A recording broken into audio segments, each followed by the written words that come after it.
We've carried over the first two frames of this second preliminary. So we're playing for $150. Marie Morrison from Coquitlam and Jamie Soulière from Moncton, New Brunswick. Really up on the lanes at this time. Has bowled well over the years. He's had a 2,130 house qualifying rounds for 10 games, 213 average. Well, it's 16 average in the provincial. This is one of the reasons. Now he's way over where Bill Rowe is, but the ball certainly doesn't go out as far as Bill Rowe is, deeper into it, and he's hitting the pocket, breaking up some of the splits. Bill Rowe, when the ball got finished down at the far end, was ending up about another 8 boards to the right. It makes it a little bit tougher to come back to the pocket. Picks up his third straight spare, Murray Morrison, but it'll leave the door open for Jamie Soulière, the left-hander, to possibly win the first money if he can strike here. And his style just a little different. Soulière actually is a left-handed bowler. He bowled candlepin, and he's taken accuracy from candlepin, taken it and converted it into the 10-pin, and there's a real nice clutch strike. It gives him 3 frames.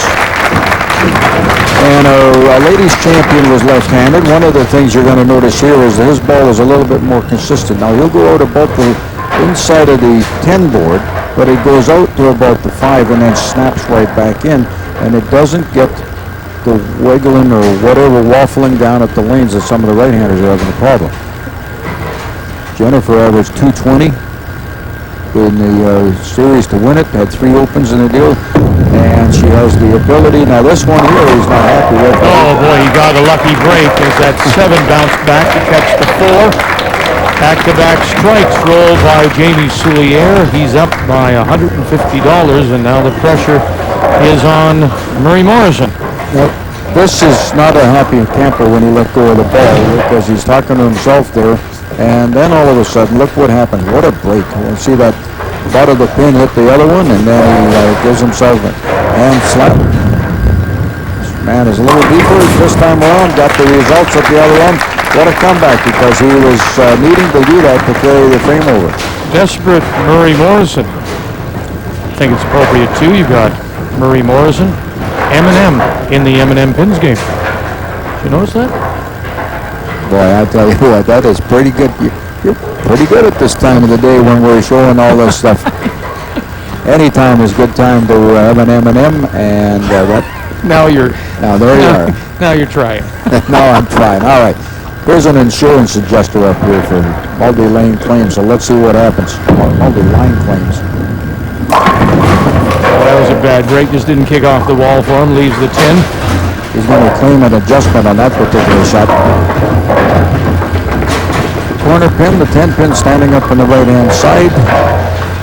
You know, Bill Rowe came by our announce area after he lost, and I said to him, "That's too bad. He got some breaks." He says, "Heck no," he says, "I had lots of practice. I just didn't bowl well," to his credit. And there's no doubt the lane conditions for the right-hander are tough, and that's tough for Murray Morrison as he throws an open here in 5. Well, what we'll try and do is, with the expert camera people we have here, we'll show you from the foul line to the arrows, and then during that, the ball is skidding. The faster you put the ball out on the lane, you'll see the ball skid further. Right-handers are seeing the ball skid a lot further down than the left-handers are, and the left-handers are a little bit more consistent, as you'll see right here where he hammers the pocket. And then once the ball goes past the arrows, it should be rolling. The ball will go out and roll, and it'll get out here. Now this is a left-handed bowler, and when you see the ball skidding, and then it starts to hook. Now right here it starts to snap, and it should drive and get the torque going into it so that it'll drive right into the pocket. Right-handers are not getting the consistency they want on that particular kind of a shot. So this is why you're seeing the splits that Bill Rowe had when he was competing. Well, there's the spare for Jamie Soulière, and so he'll pick up another 2 frames, $100. He's now up to $250, and he's on the verge of going over and going through to the quarterfinal against Bill Graham. James bowls a Plaza Bowl. It gives full credit to Fred Steinbauer, the proprietor of Plaza Bowl, for. And that's Jamie's mom, Linda. Fingernails will be short by the time this is. Yes, they will. Oh, there you go. How do you like that, Mom? Likes it a lot. And now the pressure is all on Murray Morrison. He has to have a strike to force a carryover. He cannot allow any more money on the ledger of Jamie Soulier. Jamie started bowling candlepin at the age of 2. That's the craziest game. I can believe it. You know, when they knock over the pins, the top of the pin, the bottom of the pin lays there. You just shoot it to deadwood. Nope, and there it is. Jamie Soulier will pick up the frame, the $50. And Jamie Soulier, the smile will tell you that he is through to the quarterfinal, and he'll play Bill Graham.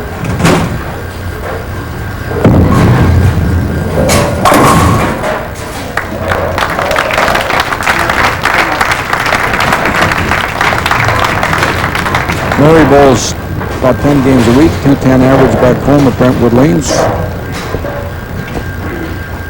Further to something that Bill Rose said to us, though, he said because of the conditions, and particularly again for the right hand, if somebody today or in our telecast can bowl 200, that'd be a good score. That'd be a good score. And so it makes even more impressive than is the 220 average that Jennifer Willis put up. Granted, she's a lefty, but that 220 was very impressive to win the women's competition. Well, she was be able to keep consistent all the way through. There she is, as a matter of fact, right over the top of Ed Whitehead. There's the champion, the women's new champion. And, you know, the good thing about her ability is that it doesn't matter if she's left-handed or right-handed. She was so consistent all the way through, as this young man is right now. And I asked him off camera whether he thought the accuracy from Candlepin helped him a lot. And he said, yes, it did. And he bowled Candlepin for 7 years, 10-pin now for 5 years. At a house round of 21.57, a provincial round of 21.60. So he's pretty consistent in the 10 games. So he matched the strike of Morrison. Will carry over. We're playing for $100 here. So far it's been all Soulier. Baby split. The 2-7. Morrison sitting there contemplating what if. Still looking for his first money. If I had it, if I would have, if I should have. There's his first open frame for Jamie Soulier, and it comes in the 8th.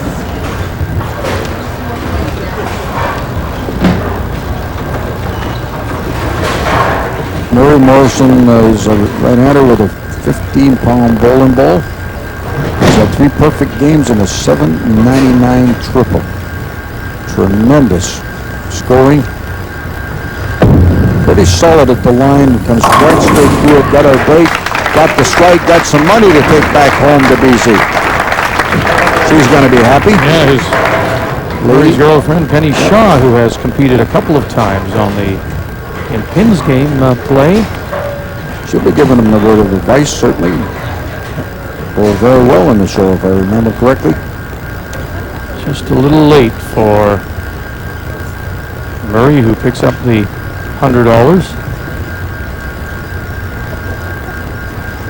A lot of the bowlers put a lot of pressure on themselves when they want to do so well when they're on here, and they get their 15 minutes of fame, and sometimes they're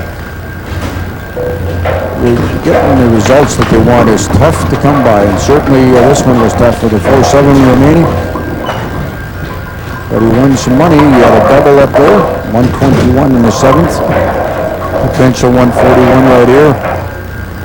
Lines up pretty square with the shoulders, pushes it out, uses a silver ball, which is a little harder ball going down the lane for the spare shot. Use a little softer ball to get the hooking action on the first one. And the hardness on a durometer would be 100 maximum, and most of them will try to get a hardness on the reading for around 72. And away we go. Get a strike here.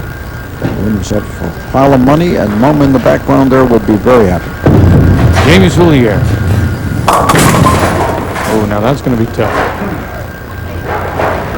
This one he actually eased up a little bit, and as a result, the ball just sort of slowed down a little bit as it was going through, so there was no real drive in the back. The left-hander has to hit the 1, 2, 5, 8, and watch here, he hits the head pin, goes right through the middle of it, and he got a 7 count. And another frame from Murray Morrison, who picks up $50 here in the ninth.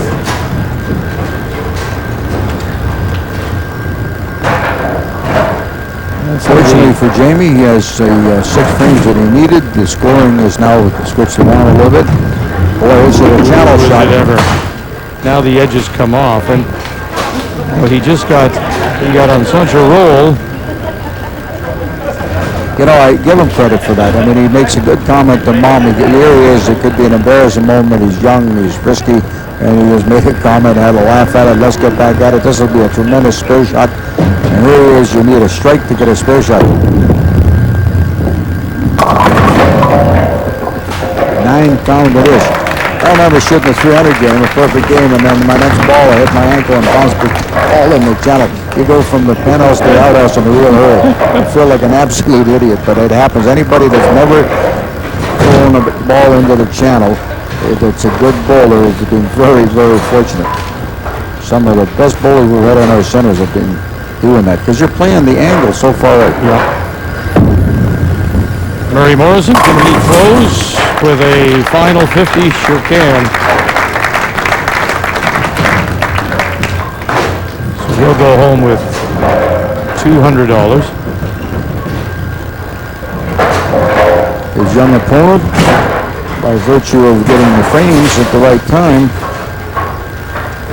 goes ahead into the series. First major event for both of these people, but I'm sure we'll hear from him again. Full marks to this man. He's kept pretty consistent. 2 opens there in the 5th and 6th frame of what hurt him. 5 pin up.